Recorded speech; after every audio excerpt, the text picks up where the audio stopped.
Bom dia, alunos da 821.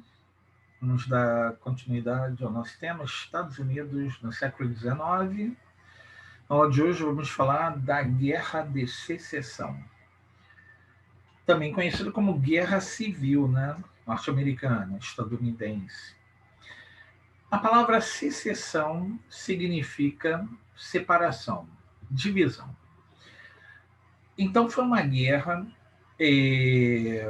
cujo objetivo inicial era separar uma parte do território americano que queria manter a escravidão, queria manter o poder do Partido Democrata, da parte de uma outra parte que era a União e que queria acabar com a escravidão e outros fatores, né, que atrapalhavam a economia dos Estados Unidos e que era dominada pelo Partido Republicano. Nesse mapa dos Estados Unidos aqui, a gente tem mais ou menos exatamente o posicionamento dos estados, né, que se dividiram na Guerra de Secessão. Né? Essa parte mais escura, os estados sulistas tradicionais, e a parte mais clara, os estados que ficaram apoiando a União ou ficaram neutros. Né? Apesar de serem do Sul, não apoiaram os confederados. Essa guerra ela se estende de 1861 até 1865. Calcula-se o número mais baixo que eu vi, que morreram aproximadamente 600 mil pessoas.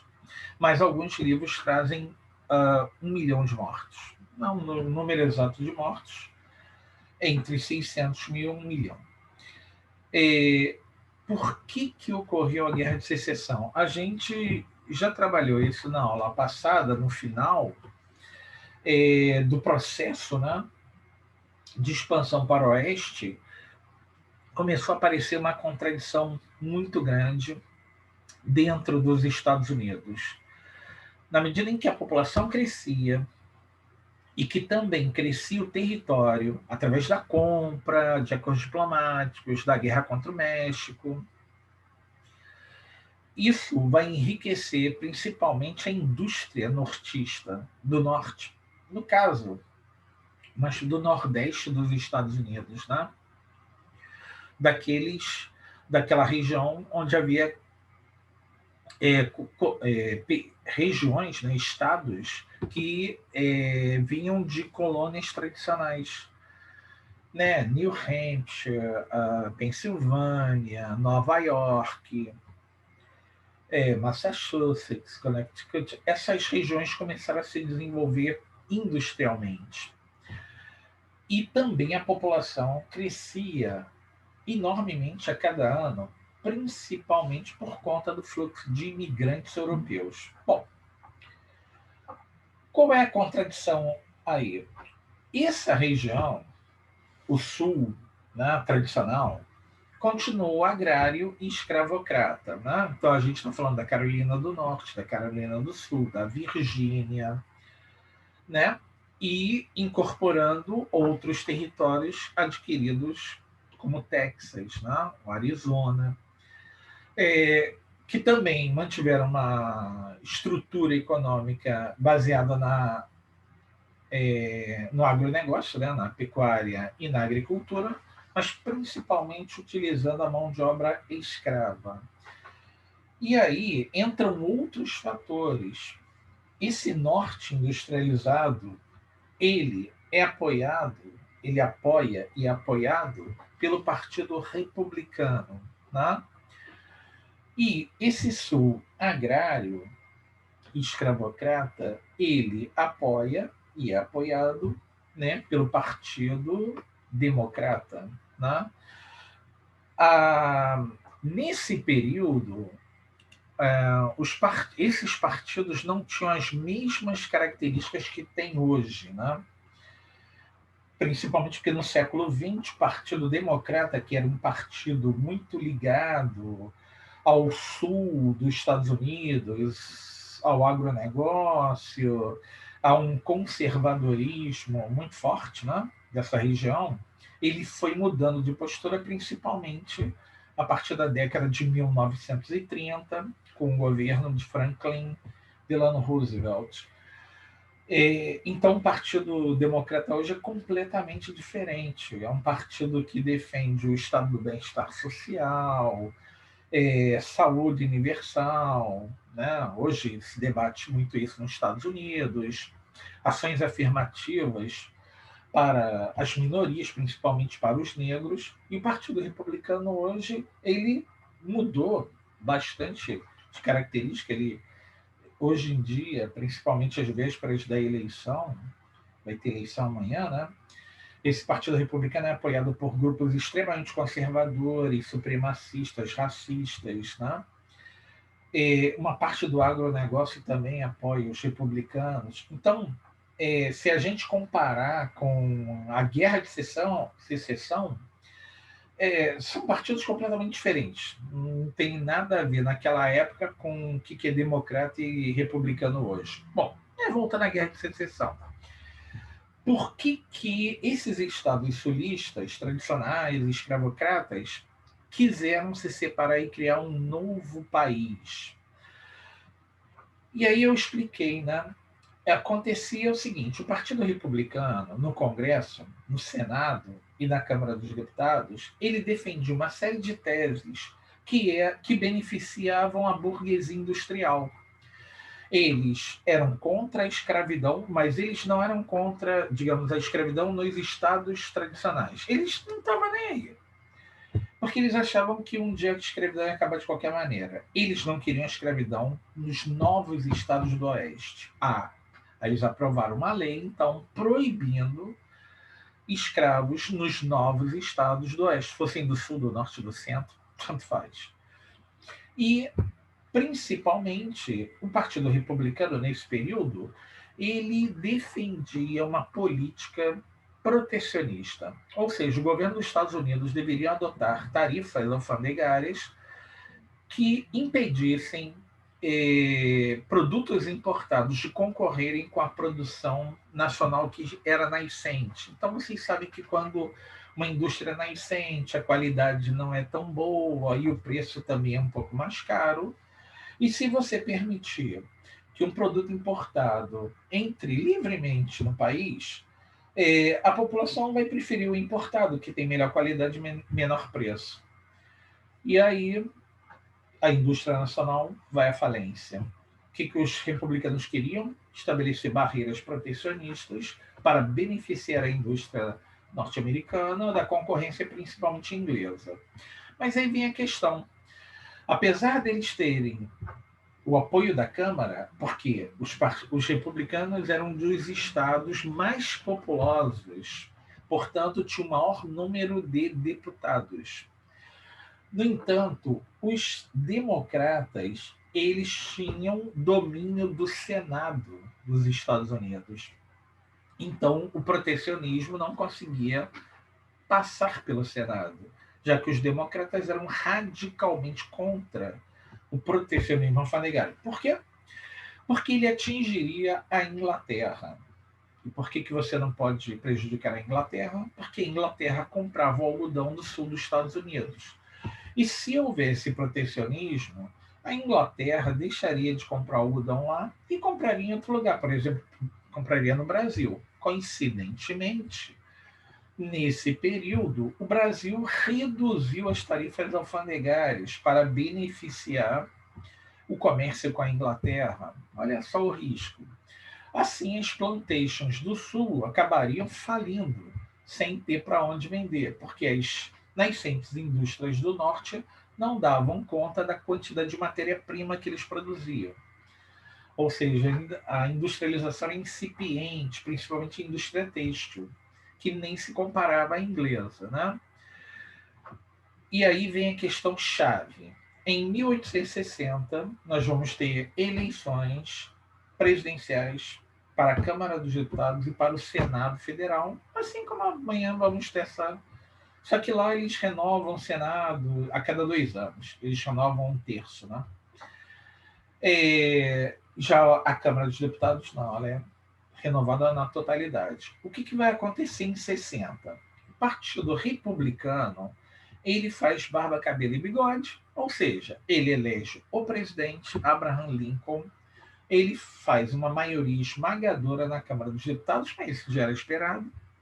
Mas a novidade foi: os republicanos também ganharam o Senado. Ou seja, foi uma vitória esmagadora, avassaladora. Lembrando que nos Estados Unidos a eleição presidencial é indireta, né? Lá, a população escolhe os delegados do partido, que em janeiro escolhem o presidente. Então, em janeiro de 61, o presidente escolhido foi Abraham Lincoln, porque ele tinha a maior parte dos delegados que pertencia ao Partido Republicano dele, e ele era o candidato. O Lincoln tem uma história muito curiosa, né? Ele é um símbolo, um ícone nos Estados Unidos, né? Por quê? Ele era tipo um pioneiro, um cara que foi para o interior, né? Então ele tinha aquela aura do cara que foi para o oeste fazer riqueza. Ele era um cara que se dedicava até os 18 anos a atividades braçais. Ele era linhador, ele era fazendeiro e tal. Ele foi alfabetizado aos 18 anos de idade, mas era um homem inteligentíssimo, né? Aos 25 anos, ele se tornou advogado. Foi alfabetizado com 18 e aos 25 já era advogado, né? E pouco tempo depois ele entrou na política. Então, o Lincoln, ele encarna muito o ideal do self-made man dos Estados Unidos, né? O homem que faz por si mesmo, por seu talento, por seu mérito. Ele encarna tudo isso. Só que ele tem outro aspecto, né, que o torna ainda mais famoso, né? Aí a gente vai falando agora no decorrer. Bom, o que vai acontecer? O Sul, derrotado fragorosamente, não vai aceitar a derrota, né? Eles, quando percebem que a primeira coisa que o governo Lincoln vai fazer é estabelecer uma série de medidas para prejudicar a economia do Sul, por exemplo, estabelecendo barreiras protecionistas contra a Inglaterra. Os fazendeiros do Sul, daquelas regiões tradicionais, da Virgínia, da Carolina do Norte, Carolina do Sul, Flórida, Geórgia, Texas, né, que estava crescendo muito também, eles decidem não aceitar a derrota e aí eles decidem se separar da União, criando, naquele espaço ali que eu mostrei para vocês, os Estados Confederados da América. Por isso que o apelido deles, né, Confederados. Né? E aí eles criaram uma bandeira que aparece muito em filmes, quando fala da Ku Klux Klan, quando fala de questões tradicionais do Sul, eles têm uma bandeira vermelha com faixas azuis em X, né? Com mais estrelas. Essas bandeiras estão sendo muito questionadas hoje, né? Principalmente porque elas são usadas por supremacistas brancos, por grupos racistas, que são ligados à Ku Klux Klan, ou grupos neonazistas. E né, hoje essa bandeira está sendo muito questionada, né? Inclusive em algumas competições no sul dos Estados Unidos, algumas federações estão proibindo pessoas de desfilarem com essa bandeira, porque ela representa o que é a escravidão e o racismo, né? Muito bem. Então eles criaram uma bandeira, estabeleceram uma capital na Virgínia e nomearam um presidente para esse novo país, Jefferson Davis. Né? O problema é o seguinte: esses estados, na apostila de vocês tem um mapa, né, mostrando esses estados, né, que aparecem aqui em laranja, né? Eles então vão formar esse país, só que o Lincoln fala o seguinte: não, eu não vou aceitar isso, eu não vou aceitar a secessão, eu não vou aceitar a separação. Então, a guerra é a política por outros meios. Já que o Norte não aceitou a separação, haverá uma guerra. Os exércitos que apoiam a União, os unionistas, né, podemos dizer, e os exércitos que defendem a secessão, os confederados, ok? E essa guerra começa em 1861. No início do conflito, o exército do Sul ele tinha vantagens, ele tinha uma vantagem sobre o exército ou os exércitos do Norte, apesar do que 2/3 dos Estados Unidos apoiaram o Norte, apoiaram a União, e apenas 1/3 ficou apoiando a Confederação. Mas qual era a vantagem do Exército do Sul? Tinha um comandante mais competente, o general Robert Lee, né? Uma espécie de Napoleão local. Ele era bem mais capaz, principalmente em termos estratégicos, do que os generais nortistas, os comandantes nortistas. Né? O Norte dividiu o exército em 2 comandos. Um que ficou com o general Grant e uma outra parte que ficou com o general Sherman. General Grant e General Sherman. O Grant era chamado de o carniceiro.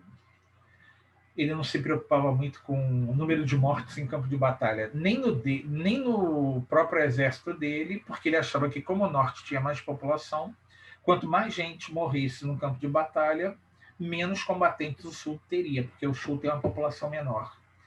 A ideia do cara, né? A ideia bem burrinha, vai lá. Já o Sherman, ele é chamado o incendiário. Por quê? Porque ele tinha uma estratégia de destruir a infraestrutura do Sul, ou seja, ele não queria ocupar o Sul, ele não queria que o Sul conseguisse ter comida nem moradia. Então, ele chegava num local, tinha uma batalha, ele saía queimando as casas, matando os animais, e dessa forma ele começou a criar uma série de dificuldades de sobrevivência da população do Sul. Né? O general Lee era um cara mais técnico, mais estratégico e tal. Outra razão da vantagem inicial do Sul é que o Sul era uma região escravocrata, ou seja, os estados sulistas eram estados policiais, então eles tinham forças armadas eficientes no sentido de controlar possíveis rebeldias ou fugas de escravos. O norte praticamente não tinha escravo nenhum. Então, o exército lá se preocupava mais em matar os índios. Né? Mas os índios eram cada vez menos, né? Menor quantidade. Então, praticamente, o exército do norte, ele era todo mundo barrigudinho, todo mundo meio descansado, enquanto que o exército do sul era sempre muito bem equipado, né? Muito bem treinado, estava assim correndo atrás de negros, né? Que fugiam, que se rebelavam e tal. Então, inicialmente, o norte vai conseguindo algumas vitórias importantes. Tá, mas depois de 1 ano e meio, a guerra muda radicalmente. Por quê? Quais eram as vantagens que o norte tinha? Nós já falamos uma. Ele tinha 3 vezes mais população do que o sul. Primeiro problema é que o norte pode alimentar o seu exército, ou seja, carne nova, né? Novos soldados, coisa que o sul não tinha tanta facilidade. Segunda vantagem do norte. O norte tinha indústrias bélicas, ou seja, indústrias que produziam armas e munições. O sul só tinha uma indústria, praticamente de munição. Quase todo o armamento do sul vinha da Europa, era importado. Né? Eles compravam alguma coisa do norte, mas daí com a guerra ficou a fonte. Então eles só poderiam conseguir armamentos novos, importando principalmente da Inglaterra, mercado europeu. Aí vem a terceira vantagem que o norte vai ter. é que o norte tinha uma poderosa marinha. E o que, que essa marinha vai fazer? Ela vai bloquear os portos do sul dos Estados Unidos. Ou seja, a fonte de armamento e munição do sul vai secar. Porque a Marinha do Norte, e aí uma novidade, o norte, ele vai construir o primeiro submarino da história, né? Não era lá um submarino como hoje, ou mesmo na Segunda Guerra Mundial, né? Ele mal conseguia submergir, mas a ideia básica do submarino foi criada na Guerra de Secessão. Mas a marinha de superfície do norte era infinitamente melhor do que a do sul. E o sul só teria como se defender se a marinha da Inglaterra apoiasse os estados do sul é, nessa guerra, mas a Inglaterra não vai ter interesse em se meter nessa confusão. Né? Então, isso praticamente condena o sul. O sul não tem como repor armamentos. Ele mal tem uma indústria de munição. Ele poderia conseguir muito armamento da fronteira com o México, através de contrabando. Isso vai acontecer. Mas, lembrando, os mexicanos não gostavam muito deles. Ainda mais porque era recente o México ter perdido aqueles territórios todos para os Estados Unidos. Então, isso também dificultava. Aí, com a ação dos dois generais, o carniceiro e o incendiário, a situação do sul vai ficar insustentável. Mas mesmo assim, o sul ainda vai manter uma resistência contra as tropas do norte. Aí o Lincoln tem uma sacada genial. Ele liberta os escravos em 1863, olha lá, 2 anos depois que a guerra começou. Portanto, essa decisão ela desmente, ela desmistifica a ideia de que a escravidão era a questão central. Nunca foi. A escravidão, o fim da escravidão nunca foi a questão central. Senão, a primeira medida que o Lincoln teria tomado seria libertar os escravos. Assim que a guerra começou. Ou antes da guerra começar. Mas não foi. Ele só vai libertar os escravos praticamente 2 anos depois de iniciar a guerra. Por que ele vai libertar os escravos? O Lincoln era contra a escravidão? Provavelmente era. Mas ele não vai libertar os escravos porque era uma vontade dele ou do Partido Republicano. Ele vai libertar os escravos como uma forma de desorganizar o exército sulista. Por quê? Na medida em que os homens brancos iam morrendo no campo de batalha, os grandes fazendeiros, os grandes latifundiários que comandavam o Exército do Sul, eles começam a usar os escravos para lutar no Exército do Sul. Agora imagina, o cara é negro, o cara é um escravo e ele está lutando num exército onde provavelmente ele vai morrer porque ele está numa desvantagem tecnológica enorme para o quê? Manter a escravidão. Aí, lógico, né? O Lincoln percebeu que isso era absurdo. Então, o que eles vão fazer? Eles libertam os escravos e eles vão premiar escravos sulistas que fugiam da escravidão, indo para a região norte, ou seja, ou que desertavam, né? Então, realmente, isso vai gerar uma confusão, né, dentro do exército sulista e realmente vai beneficiar muito o exército do norte. Né? Apesar do que poucos negros foram utilizados na Guerra de Secessão, no exército nortista, né? Mas serão utilizados alguns. Mas isso vai estimular mais a fuga do que realmente vai aumentar o efetivo do exército nortista. Né? E também vai estimular a deserção no exército sulista. Bom, a guerra vai se desenvolvendo em favor do norte, até que, em 65, com várias cidades já destruídas, estados aniquilados, né, no sul, plantações incendiadas, casas incendiadas, centenas de milhares de mortos, né?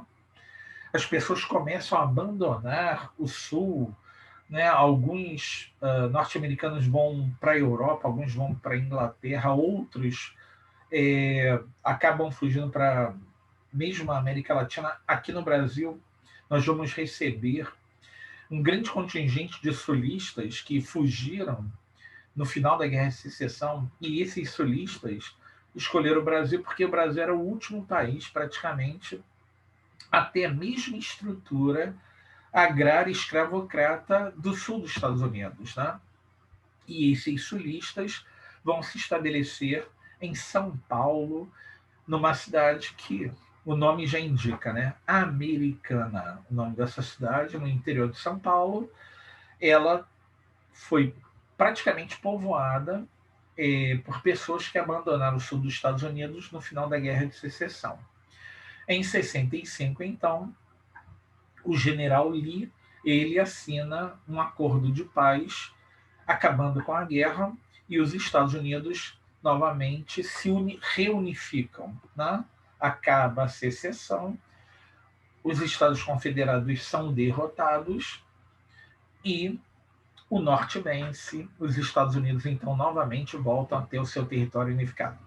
Quais são as consequências da Guerra de Secessão? Uma semana depois, o Lincoln, celebrando a vitória num teatro, ele vai ser assassinado. Né? Então, por isso que eu estava comentando, né, o Lincoln é um ícone nos Estados Unidos por várias razões. Né? Ele manteve a unidade territorial. Ele foi o cara que assinou lá o fim da escravidão, né? Pediu ao Congresso para votar uma emenda acabando com a escravidão nos Estados Unidos. Mas ele também foi, digamos, se sacrificou porque ele foi assassinado por um sulista que não aceitava a derrota. E aí ele foi visto como um cara, uma espécie de Jesus, né, que se sacrificou por uma causa nobre, né? Por isso que ele tem monumentos, centenas de livros sobre a vida dele, sobre a obra dele, política, filmes e filmes, né? Inclusive eu tenho até um aqui, Lincoln, né? Ganhou até o Oscar. Então Lincoln virou realmente um ícone, né? Um símbolo, um mártir nos Estados Unidos. Né? Ele morre praticamente uma semana depois da vitória. Segunda consequência, nos Estados do Sul, destruídos, aniquilados, sob intervenção, né? Principalmente de políticos não muito honestos, os barões ladrões, eles serão chamados de barões ladrões, ele vai nutrir um sentimento de vingança, uma mistura aí de né, uma sensação de querer se vingar, mas também ter uma posição, né, subalterna dentro daquela realidade, né? Isso vai mexer com a autoestima dessa região. E isso vai gerar mais tarde, em 66, um ano depois, o aparecimento da Ku Klux Klan. O que é a Ku Klux Klan? Era uma sociedade secreta de supremacistas brancos, ou seja, é um grupo racista.